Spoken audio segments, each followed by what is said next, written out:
So I'm just going to move that back so we can clearly see it. You have two court cards, the Queen and the Page of Swords here. You have two major arcanas, the High Priestess and the Hanged Man, and you have Pentacles, your own energy. So I should have said two sword court cards in actual fact. So we're rolling into February and we start off first there with the Queen of Swords, often inferred as an air sign person and often a woman of moderate age, mid-age. She can be someone within the family, so that's your Gemini, Aquarius or Libra energies. They could be someone who is giving you advice or is on your mind at the beginning of the month of February. She can be quite good with legal matters or written documents or formulating strategies. She's intellectual, so her mind is always connected. She could be someone that you seek for not necessarily mediation, but for perhaps not intervention either. I'm trying to think of the right word here. She could be someone who gives you assistance in combining something to bring it together to form an outcome. That could be the signing of documents. So she could be a representative for a legal issue, or it could even be something like you're signing up a new year of courses or something that you're taking, and she's part and parcel of this. She could be within the family group, or she could be like a mother figure or a grandmother figure that is also there to offer advice or support one way or another. For some of you, Capricorn, she could even be a new love possibility coming into your life.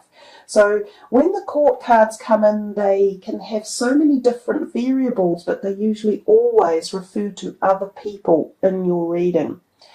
The sword sign energy court cards, the Queens, the Kings, the Pages and the Knights, always with the swords, cut things up and get things going. So there's a degree of activity within this month for you at the very beginning.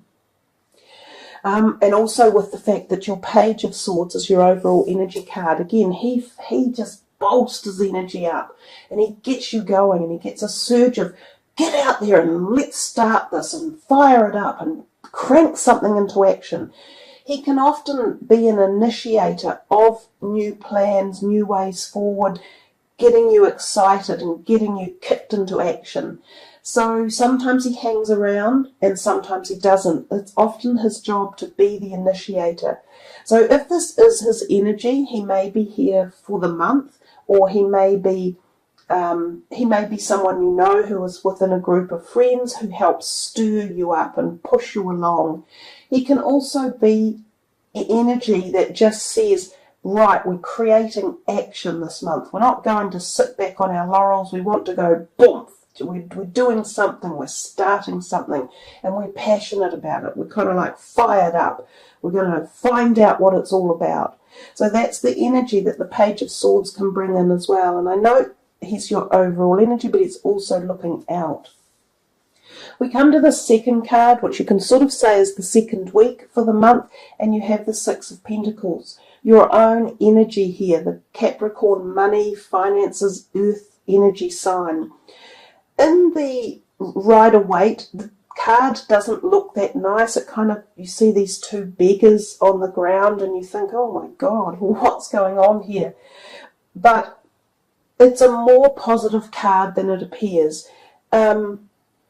The man in the background is probably the nicer perspective of it, and the card does weigh itself in both ways, and we see the scales that man has on his left hand there holding it. So this card tells us you need balance in your life and around the area of finances as well. So there's a possibility that in that second week you will need to maintain balance. But the other positives about the card are that it's about give and take. And there's always in life cycles. Every cycle revolves around the essence of being able to give and take. Sometimes we are in the position of taking, Other times we are in the position of being able to give and support and nurture. And whichever one this will be for you, they both fulfill needs, requirements, and actions forward.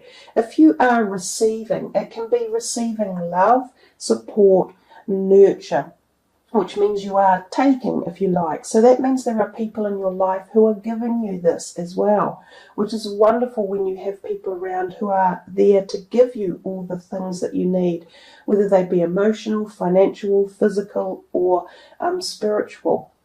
On the other hand, if you're the person given, every time we give, we create this amazing pathway of gratitude, because we are saying we're happy with what we've got, and we are pleased to be able to give back, to promote others and help them and support them and nurture them. And by so doing, you take yourself to the next level of gratuity and gratitude on your own journey.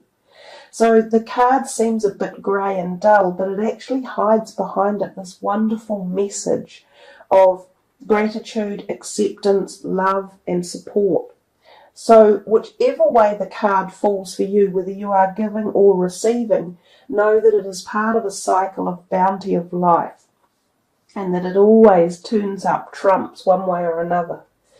The next card here, which is the third weekend, is your first of the major arcana cards, and I'm delighted to see that it does have the ecliptical moon down at her feet, and that card there, the High Priestess, is very much about your spiritual connection to yourself and the ability to learn and comprehend and understand your life, your journey at a much greater level.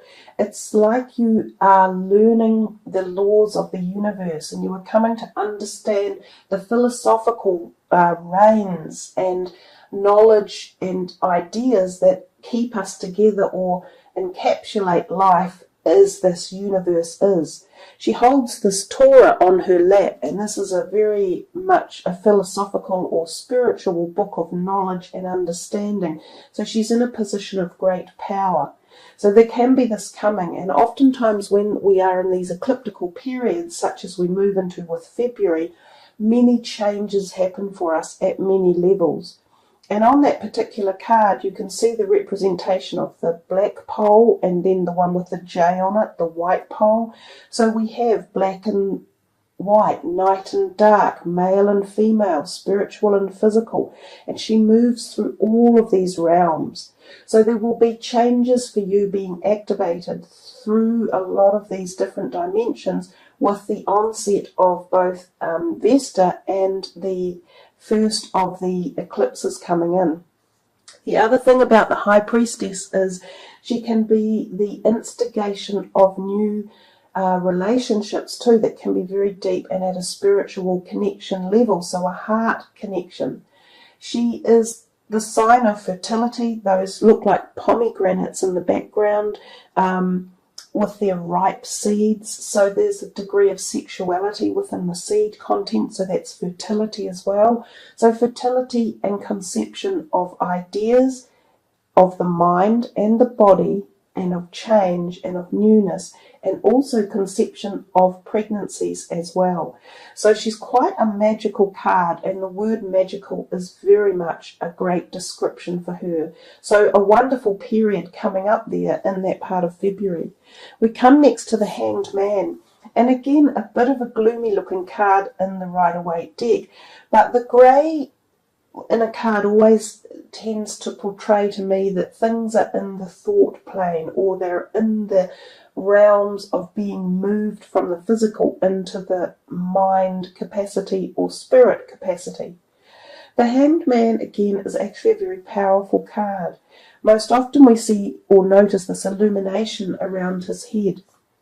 When we see that, we know that we are getting illuminated ideas of the mind, that something in our mind or our head is being opened, or we are allowing greater access again from the whole connection to collective consciousness and the universe around us on why we're here and why we're living. So it can be a prophetic time again of change and connection to creation and source. A powerful card, and you've got two of them together, so there could be something quite deep coming up for you guys, that you get this aha-ness or this wonderful feeling of being connected to life and the universe and the greater concepts of why we're here. The Hanged Man can also mean at different levels that you have reached a cross point in your life or a T-junction, and you have choices to make about decisions to go and which directions you would like to take. This can often also insinuate that there can be hold-ups at this time. So for any plans that you have had with new directions around things that sometimes are career related, or you might have been thinking of shifting or moving somewhere or creating something new, there can be a hold-up. Now, when these hold-ups occur, they are there for a reason. So you have to sit back and go, oh, okay, let me think about it. Let me see if there's a better way to address it or a better way to get from A to B. And that's kind of the overall philosophy of why when we get hold-ups, we should slow down, listen, look around and see what all the messages are. So there we are, Capricorn. I think you've got yourselves a nice reading. I think there are plenty of messages in there that will also initiate movement for you as you go forward into the rest of this year of 2017.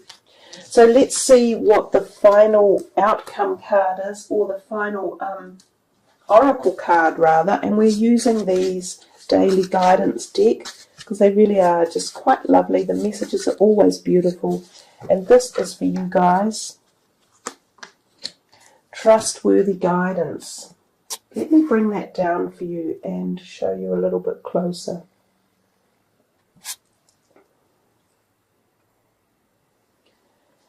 You've received a wonderful idea as an answer to your prayers. This idea is real and trustworthy. You can safely move forward with it, knowing that we are with you every step of the way. Ask for and be open to receiving our support for anything that you need related to this idea. So again, we've talked quite a bit for you guys about ideas, and with that last card, the Hanged Man, and I said it was about having a stall in life or a rethink or a change of direction. And it says here this ideal is real and trustworthy. You can safely move forward. So connect with your spiritual helpers and guides. They're right over your shoulder, just as they are in this particular picture here. And when you ask for support and help, or some breakthroughs with your ideas, or when you reach a crossroad and a decision, if you connect at that innate level of the spiritual connection, you will find your answers come to you with much more in-depth feeling and connection, and you'll know when they feel right. Trust your inner ability to know. Trust the gut instincts, trust the feelings, and be prepared to take a step forward, because they're telling you, if you've got ideas and thoughts, go for it. Don't sit back. This is the year to manifest things. This is the year to get on the bandwagon and really go for it. So there we are, Capricorn. I think you've had some lovely messages and some really nice cards turn up. So I wish you all the very best for February. Thank you all for listening, subbing and liking and commenting. I love to read all your comments and all your stories and things that are happening to you. And I try to answer each and every one. So thank you again, guys. I am truly appreciative of all of you being with us. Take care, everyone. Namaste.